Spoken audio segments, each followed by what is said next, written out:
आणि व्यापाऱ्यांच्या संकटामध्ये आता भर पडलेली आहे, कारण आखाती देशामध्ये होणारी कांद्याची निर्यात 40% कमी झाली आहे। गेल्या 2 वर्षांपासून कांदा निर्यात धोरण सातत्याने बदलते आणि याचाच फटका कांदा निर्यातीला बसलाय।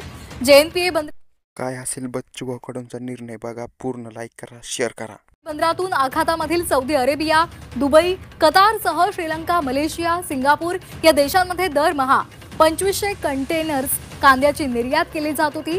मात्र आता ही निर्यात थांबा शेतकरी मित्रांनो, अजून व्हिडिओ संपलेला नाही, अजून पुढे व्हिडिओ भरपूर आहे, त्यामुळे व्हिडिओ पूर्ण बघा। आताच सांगतो, कुठलाही व्हिडिओ पूर्ण बघा। तर शेतकरी मित्रांनो, कांदा निर्यात बाबत काय घेणार बच्चूकडे निर्णय, भाव काय ठरवणार, कर्जमाफी होणार का, सर्व काही आपण पुढच्या व्हिडिओमध्ये बघणार आहोत। पण या व्हिडिओमध्ये आता बघूया 2000 भाव झाला, 1000 कंटेनरवर आलेली आहे। आखाती देशांना आता चीन, पाकिस्तानमधून मिळणारा कांदा प्रति टन 18,920 रुपये या दराने मिळतोय, तर भारतीय कांद्यासाठी प्रति टन 23,290 रुपये त्यांना मोजावे लागतात।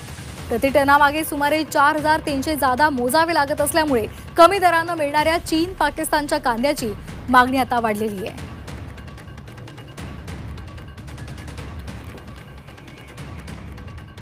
सबस्क्राइब करा, कमेंट करा, धन्यवाद। काही प्रश्न असतील तर